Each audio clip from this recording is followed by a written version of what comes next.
Hello guys, कैसे हैं आप लोग। अगर हम प्रेजेंट सिचुएशन को देखते हैं तो एक किस्म से आईपीओस का अकाल पड़ा हुआ है। किसी भी कंपनी की हिम्मत नहीं हो रही है दैट वो अपना आईपीओ लॉन्च कर दे, in spite of the fact that काफ़ी सारी कंपनीज को आईपीओ लॉन्च करने के लिए गो अहेड मिला हुआ है। बट कुछ कंपनियां हैं जो लगातार अपने अपकमिंग आईपीओ के लिए सेबी के पास डीआरएचपी फाइल करती जा रही हैं। लेटेस्ट कंपनी है first meridian business services limited.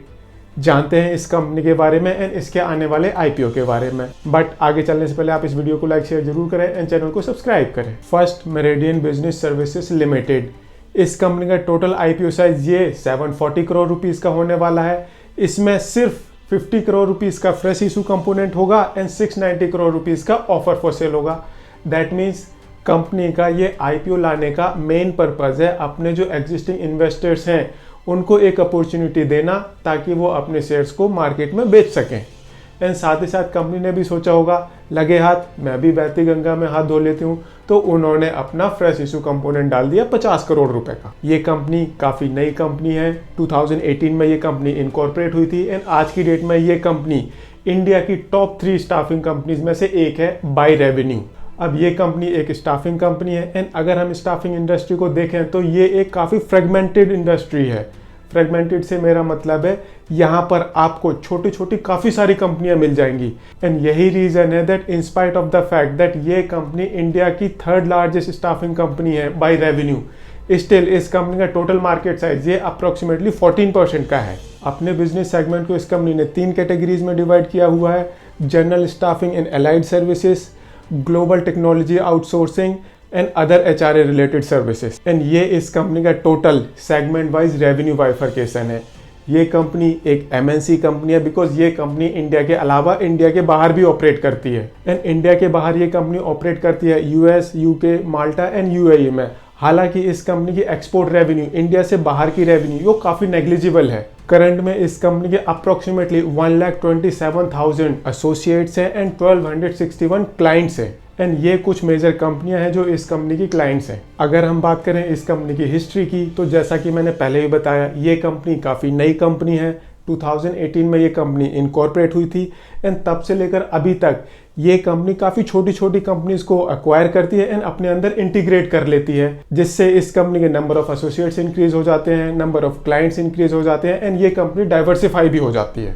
अब जिस इंडस्ट्री में ये कंपनी ऑपरेट करती है वहाँ पर कुछ लिस्टेड कंपनियाँ भी हैं जैसे कि टीमलीज, क्वेस्कॉर, ये 2 लिस्टेड कंपनियाँ हैं एंड इसके अलावा जीनियस कंसल्टेंट, ये 3 इस कंपनी के डोमेस्टिक कॉम्पिटिटर हैं एंड इसके अलावा ये 3 इस कंपनी के इंटरनेशनल कॉम्पिटिटर हैं। जैसा कि मैंने पहले ही बताया जिस इंडस्ट्री में ये कंपनी ऑपरेट करती है वो काफ़ी फ्रेगमेंटेड इंडस्ट्री है एंड वहाँ पर काफ़ी सारी छोटी छोटी कंपनियाँ ऑपरेट करती हैं एंड उसमें से कुछ डोमेस्टिक कंपनियां हैं एंड कुछ इंटरनेशनल कंपनीज भी हैं। सो अगर हम इस कंपनी को रेवेन्यू वाइज देखते हैं तो ये कंपनी रेवेन्यू वाइज अपने कंपटीशन में इंडिया की 3rd लार्जेस्ट स्टाफिंग कंपनी है। हालांकि काफ़ी सारी कंपनियां वो अनलिस्टेड कंपनियां हैं, इसकी वजह से उनके other financial parameters, revenue, profitability वो अवेलेबल नहीं है। बट जो अवेलेबल है उसके हिसाब से अगर हम देखें तो ये कंपनी रेवेन्यू वाइज सबसे छोटी कंपनी है। बट अगर हम बात करें रेवेन्यू ग्रोथ की, एबिटा ग्रोथ की, तो वहाँ पर ये कंपनी सबसे बेटर परफॉर्म करती आ रही है एंड ऐसे ही इस कंपनी की वर्किंग कैपिटल मैनेजमेंट अपनी इंडस्ट्री में वो सबसे बेस्ट है। सो रेवेन्यू वाइज ये कंपनी भले ही छोटी कंपनी हो बट इस कंपनी की रेवेन्यू अच्छी ग्रो हो रही है, इस कंपनी का एबिटा अच्छा ग्रो हो रहा है एंड ये कंपनी रेगुलरली कंटिन्यूसली अपने क्लाइंट से टाइम टू टाइम पैसे निकालती रहती है। मतलब इस कंपनी की वर्किंग कैपिटल भी अपने कॉम्पिटिशन में सबसे बेटर है। सो अभी तक हमने इस कंपनी के बारे में जाना, इसकी छोटी सी ब्रीफ हिस्ट्री भी देखी, इस कंपनी का कंपटीशन देखा।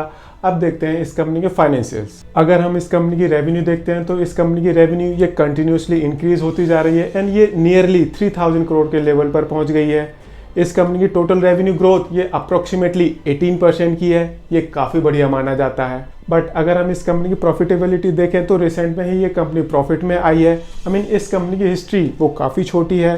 2018 में ही ये कंपनी इनकॉर्पोरेट हुई थी, तो पिछले 4 साल का ही इस कंपनी का ट्रैक रिकॉर्ड है एंड ये कंपनी 2022 में ही प्रॉफिट में आई है। रेवेन्यू इस कंपनी की काफ़ी अच्छी है, रेवेन्यू ग्रोथ काफ़ी अच्छा है, बट प्रॉफिटेबिलिटी इस कंपनी के साइज़ के हिसाब से वो थोड़ा सा बेटर नहीं है। अगर हम इस कंपनी के एबिटा मार्जिन्स स्टैंड अलोन देखें तो वो इनकरेजिंग नहीं है, बट जिस इंडस्ट्री में ये कंपनी ऑपरेट करती है वहां पर इस कंपनी के इंडस्ट्री बेस्ट EBITDA मार्जिन्स है एंड वो कंटिन्यूसली इंप्रूव होते जा रहे हैं। एंड अगर हम बात करें इस कंपनी की कैश जनरेशन की, तो ये कंपनी अपने ऑपरेशन से कंटिन्यूसली पॉजिटिव कैश जनरेट करती जा रही है एंड ये काफ़ी अच्छा माना जाता है।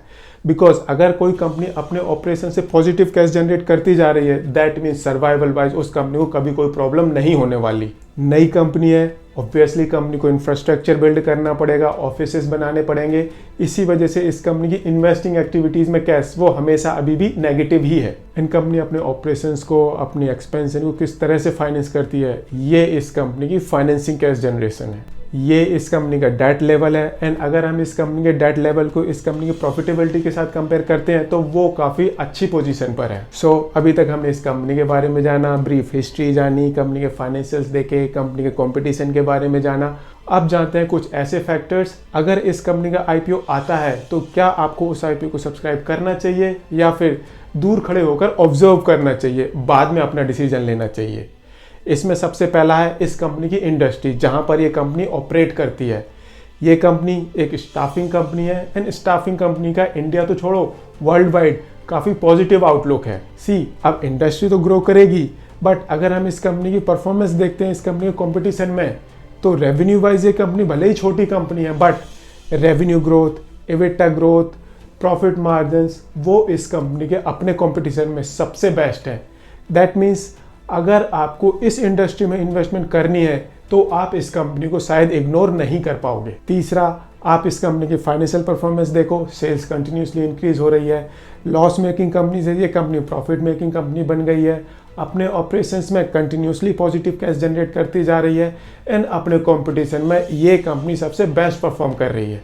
ये सारे वो क्राइटेरियाज हैं जो आपको इन्वेस्टमेंट पॉइंट ऑफ व्यू से किसी भी कंपनी को सेलेक्ट करने में काफ़ी हेल्प करते हैं एंड वो इस कंपनी के केस में सारे के सारे पॉजिटिव हैं। Last but not the least, valuation. अभी तो इस कंपनी ने IPO पेपर्स फाइल किए हैं, बाद में जब ये कंपनी अपना IPO लॉन्च करेगी तो वो किस वैल्यूएशन पर लॉन्च करेगी, ये काफ़ी इंपॉर्टेंट होगा, ये काफ़ी क्रिटिकल होगा। बिकॉज अगर ये कंपनी काफ़ी एक्सपेंसिव वैल्यूएशन पर अपना IPO लेकर आ रही है तो फिर कोई पॉइंट नहीं बनता आपको इस कंपनी के IPO को सब्सक्राइब करने में। उस केस में आपको दूर रहकर ऑब्जर्व करना चाहिए। जब आपको ये शेयर अट्रैक्टिव लगे देन गो फॉर इट। अगर वीडियो पसंद आया हो तो इसे लाइक शेयर जरूर करें एंड चैनल को सब्सक्राइब करें। Thank you.